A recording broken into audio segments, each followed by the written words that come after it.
Today we're counting down the 10 most secluded towns in the US, from fly-in villages to roadless hamlets. Let's map our way through them. I'm literally going to show you places in America that are so hard to get to, you won't believe people actually live there. Towns with no roads, towns with only one person, a town where the entire population lives inside a single building. This isn't just a list, it's a challenge. Could you survive in these places?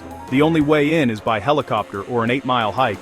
One of these places is literally on fire, and has been for decades, from the burning heart of Pennsylvania to the frozen wilderness of Alaska and deep into the Grand Canyon itself. I've spent hours looking at maps finding these insane locations. Every town on this list is a mind-blowing example of isolation. We'll break down how you get there, what it's like, and why anyone would choose to call these places home. Kicking off our list at number 10 is Supai, Arizona, home to the Havasupai tribe. This place is literally hidden at the bottom of the Grand Canyon. You can't just plug this into your GPS and drive there. I'm serious, there are no roads that lead to Supai. If you want to visit, you have two choices. You can either hike 8 miles down a steep winding trail, or you can pay for a helicopter ride. That's it. Those are your only options. Imagine getting your groceries delivered by mule train, because that's the reality here. Everything, from mail to food, has to be packed in on the backs of mules or flown in. This isn't just a tourist spot, it's a living, breathing community of about 200 people. The Havasupai people have lived in this canyon for over 800 years. They have a school, a small grocery store, and even a cafe. But living here means isolation most of us can't imagine. If there's a medical emergency, you're not calling an ambulance. You're calling a helicopter. People make the insane trek for the waterfalls. Havasu Falls, with its unbelievable turquoise water, is world famous. The blue-green against red rock is unreal. Permits sell out for the year in hours. It's a bucket list that takes serious planning and effort. Its sheer inaccessibility earns Supai number 10. Coming in at number 9 is Monowai, Nebraska, and its official population is 1. Her name is Elsie Eiler. She is the mayor, the librarian, the treasurer, the bartender, all rolled into one. She even pays taxes to herself and grants her own liquor license. Monowai wasn't always empty. In the 1930s, it had about 150 people, with a post office, a church, several businesses. Then the railroad left, the school closed, everyone moved away. Elsie runs the Monowai Tavern, the town's only business. Farmers and tourists stop in to have a burger and hear her story. Next door, a shed holds thousands of Rudy's books, the town library, open to anyone.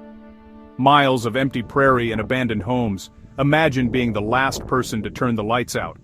For number 8, we head to Whittier, a town so strange, it feels sci-fi. Almost the entire population, about 200 people, lives in one building, Begich Towers. Inside, post office, police, grocery, church, clinic, even a school. Number 7, Ochapi, a speck on the Big Cypress map, right off the Tamiami Trail but surrounded by millions of acres of swamp. It's famous for the smallest post office in the United States, a 7-by-8-foot shed that replaced a burned store in 1953. It serves residents scattered deep in the swamp, including Miccosukee and Seminole communities, where your closest neighbors might be alligators, snakes, even panthers. No downtown, no grocery, no school. Just the tiny post office, a souvenir stop, and endless swamp. Off the grid is the norm here. Number 6, Lajitas, Texas, a tiny resort town on the Rio Grande, wedged between Big Bend National Park and Big Bend Ranch State Park. It went from busy border crossing to ghost town, and back on the map thanks to a beer-drinking goat mayor Clay Henry. Today it's a high-end resort, golf, riding, spa, surrounded by miles of empty Chihuahuan desert. Step outside the bubble, and the isolation hits fast. The community revolves around resort jobs. The Rio Grande is often a trickle. Mexico is a short wait away in places.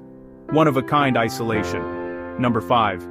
Iloo, 6 miles offshore, over half of it Acadia National Park, kept intentionally wild. You get there by a mailboat that runs a few times a day. Less in winter. Year-round population, about 70. Summer swells. Winter turns inward.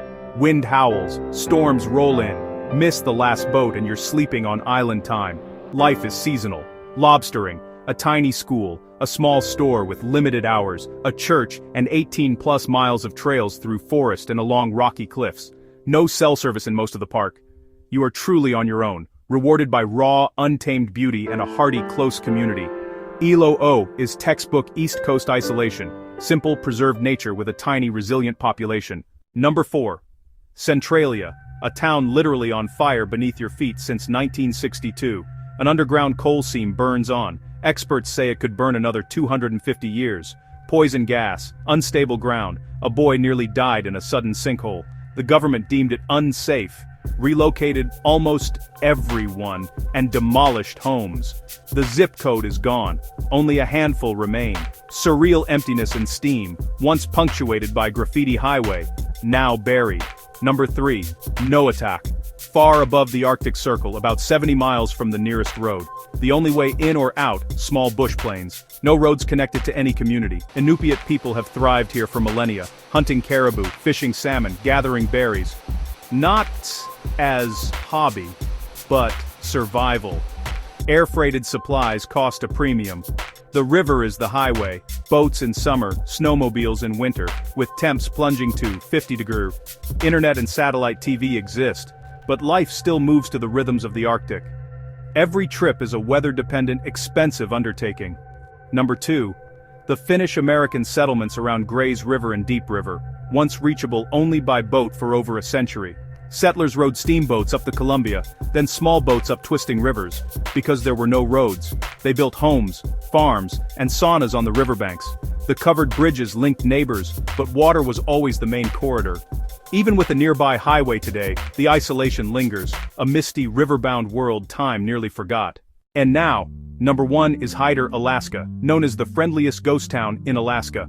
Hyder sits at the end of a 75-mile fjord, in Alaska, yet unreachable by road from the rest of Alaska. The only road connects to Stewart, British Columbia. You can just drive into Hyder. But to go back, you pass Canadian customs. It's a one-way border crossing. Hyder uses a Canadian area code, runs on Pacific time, sends kids to school in Canada, and many use Canadian currency.